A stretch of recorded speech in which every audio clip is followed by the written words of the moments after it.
When you need help, don't you wish a fairy godmother would suddenly appear to make things right? Well, don't hold your breath. She doesn't do that kind of thing anymore. She's getting on in years. So, if you want some help, she still fixes anything from broken windows to broken hearts. And when you knock on the door, I'll let you in and make you comfortable. I'll even serve you a nice cold glass of lemonade. You see, I'm the fairy godmother's assistant. My job used to be quite simple, really, until the fairy godmothers announced she will be taking a much-needed vacation. I was scared still. I remember exactly what she told me as she was leaving. Don't worry, The fairy godmother told me, you are very sensible. I'm sure you'll find a way to handle whatever comes up. And besides, I'll only be gone for a few days. to be honest, I didn't get much sleep at night. I kept wondering how I could possibly fill her shoes. I got up the next morning and went to the kitchen to make a fresh pitcher of lemonade. When I heard a knock on the door, I opened it and found a young woman with a tear-stained face, wearing a tattered dress. I explained that the fairy godmother would be gone for a few days, and I was her assistant.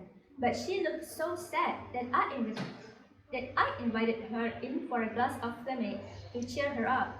As soon as she sat down, she started to cry. I sat beside her and gave her a handkerchief to dry her eyes. First, wipe away your tears, then tell me what bothering you. I said in a soothing voice. The young woman took a few breaths before speaking. My name is Ella, but my stepmother and stepsister call me Cinderella because my apron is always covered with cinders from cleaning the fireplace. They are mean to me and make me clean the house, cook, sew, and run errands all day while they have fun. Now I have to make them a new gowns for the royal ball, but I want to go too. She started to cry again. I could guess where this was leading. I'm very sorry to hear that. I responded. I suppose you came to ask the fairy godmother to get you to the ball, is that it? She nodded. I wish I could help you, but I make lemonade, not magic. Ella began to cry again. Can't you do anything? There's not much I can do, it's really up to you. She dried her eyes again with the handkerchief and stared at me in amazement. Up to me. She queried. It's really very simple. I said. If you want to go to the ball, go, and do not let anything or anyone stand in your way. But how can I go to the ball without an evening gown? Don't look at me. I responded.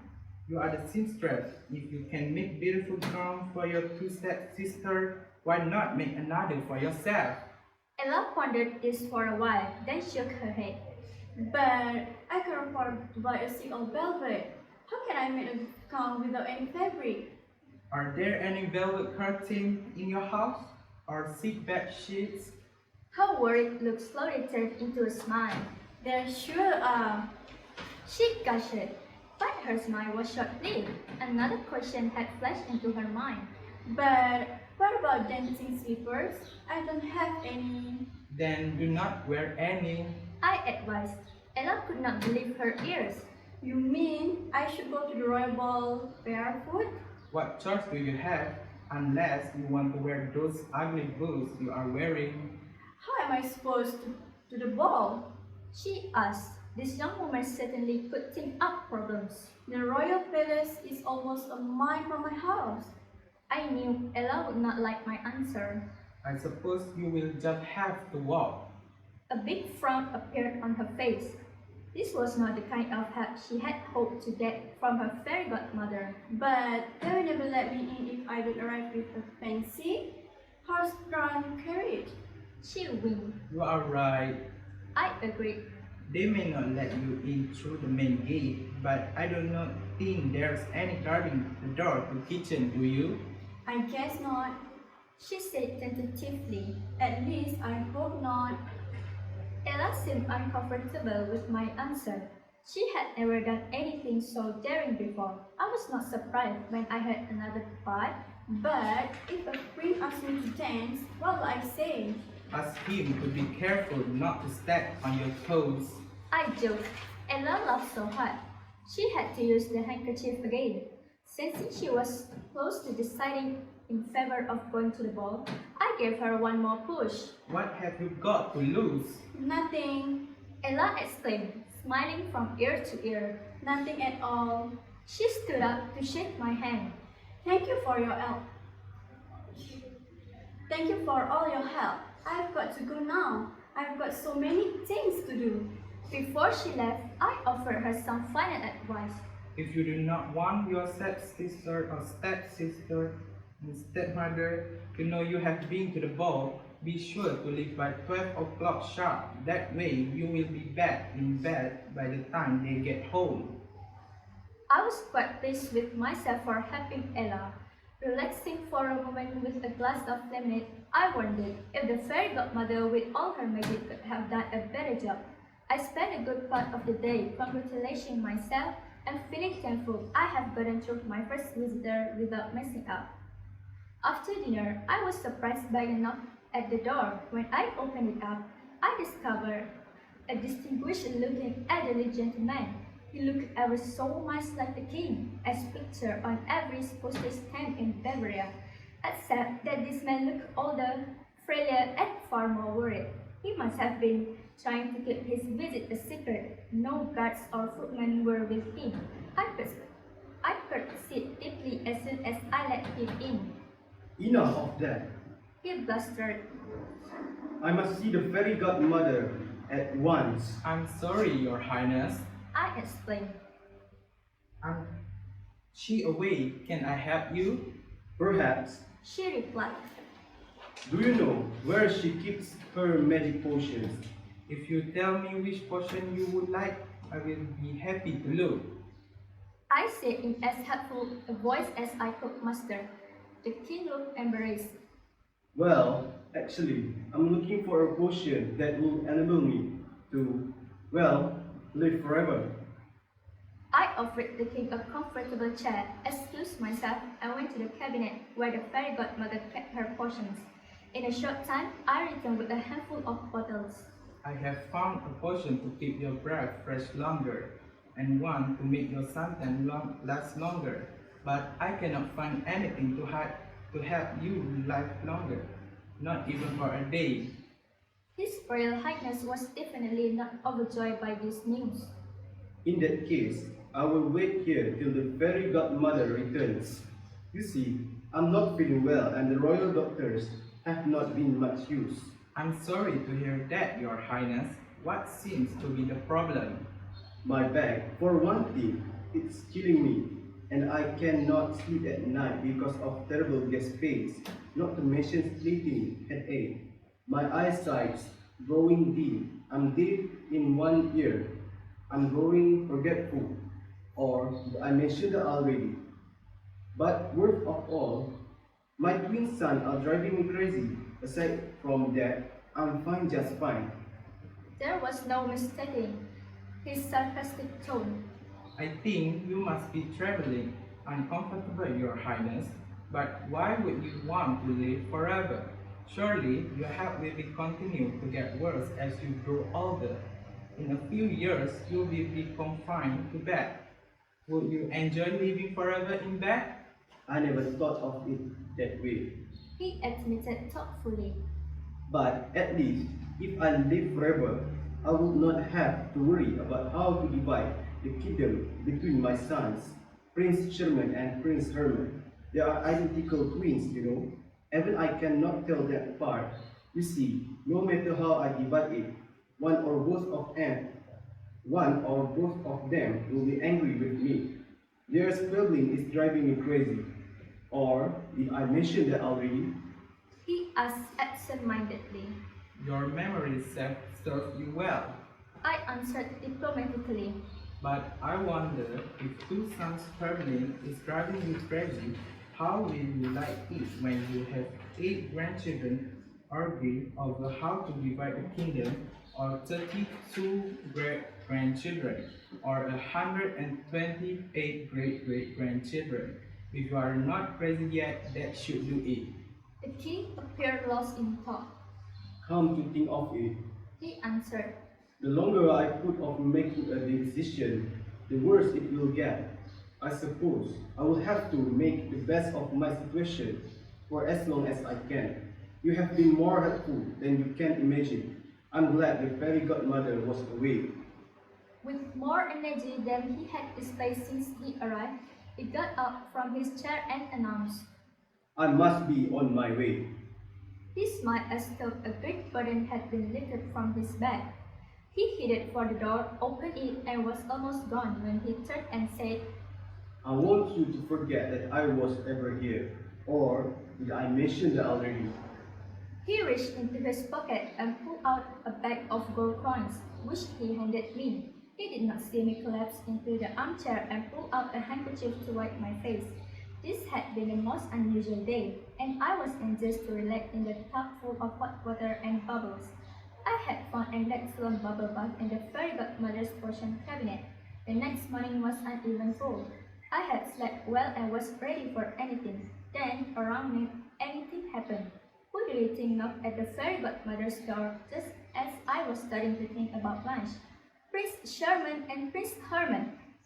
The first thing I noticed when I let them in was how angry they looked.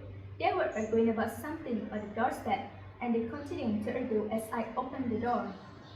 I want the horses and the stable so I can play polo. Said Prince Sherman. I could tell he was Sherman because he had a large S monogram on his tunic. No way! Replied Prince Herman. He was the one with a large H monogram on his tunic. I like to ride too. Excuse me, Your Highness. I said as I curtsied. I'm afraid the fairy godmother is not here. I'm her assistant. That's alright. Said Prince Sherman. Our father, the king, sent us to see you. I could not believe my ears. He sent you to see me? That's right. Said Prince Herman. You see, he told us he's very sick and does not have long to live. And he said we had to figure out how to divide up the kingdom ourselves. And Prince Sherman continued. he said if he couldn't figure it out, to come and see you, which is why we are here. What do you expect me to do? I asked. You know, I'm just a fairy godmother assistant. I do not do magic. We know all that. Said Prince Herman. But father said that what you do is better than magic. I was surprised, no stunned, no shocked. I'm flattered. I stammered, not knowing what else to say. So we had like you to divide up the kingdom for us. They said in unison. I do not suppose I can refuse a royal command. I said hesitantly. What do you mean? Asked Prince Sherman suspiciously. You see, if I decide how to divide the royal kingdom, then you will both be mad at me, because I cannot possibly make you both happy. But I do have a few suggestions. Such as? They demand. I clear my throat to create some drama. Yes. They ask, waiting for a brilliant pronouncement. Well, you could both renounce the throne and let your cousin Fritz rule. The twins looked at each other, wondering whether the other would seriously consider such a proposal. Nah. They said simultaneously. Or you could share the throne and rule together. Impossible. Exclaimed Prince Sherman. Disastrous. Proclaimed Prince Herman. We cannot agree about anything. Added Prince Sherman. He paused. Well, almost anything. People agree that it's a stupid idea. Then there is only one other option. Again, I paused for dramatic effect. Prince Sherman, you divide the kingdom as evenly as you can. Prince Herman, you choose which half you want. Prince Sherman looked at Prince Herman. Prince Herman looked at Prince Sherman. They smiled. Then they looked at me, still smiling. They both reached into their pockets, pulled out bags of gold coins, and handed them to me at the same time. Then they walked out the door with their arms on each other's shoulders. They barely made it through the door. I cannot believe it. I said to no one in particular as soon as I had collapsed into the armchair again. Thank goodness there were no more visitors that day. I had all the excitement I could handle. That night over dinner, I wondered whether Ella ever went to the royal ball. The next day, I found out. Just before noon, she knocked on the front door. She was carrying a satchel and looking tired but happy. I was about to ask, "How was the ball?"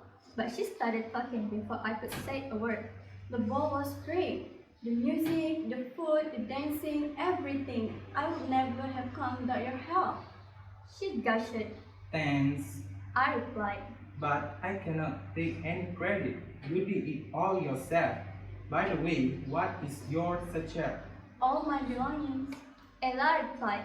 After attending the royal ball, I really couldn't go back to living with my stepmother and stepsisters. So I decided to move to town and open up a dressmaker's shop. I really am a good seamstress. You know, I just came by to thank you and to tell you the latest news from court. Last night, the king announced he was stepping down from the throne so he could travel. He turned the throne over to Prince Herman, all except the stables. Apparently, Prince Herman and had decided to devote himself to Polo. As she was leaving, I said, I would like to be your first customer. I will be in to see you for a fitting next week. Thanks. she said. Maybe we can go to the royal ball next year. I would love to. I replied. But next year, we will go in style. We will rent a coach for the evening. And we will both wear dancing slippers too. Ella walked out the door laughing. The fairy godmother returned the next day. She did not seem surprised when I told her all the things that had occurred when she was away. I told you when I left that you could handle whatever came up. She said, I wonder if those were magic words.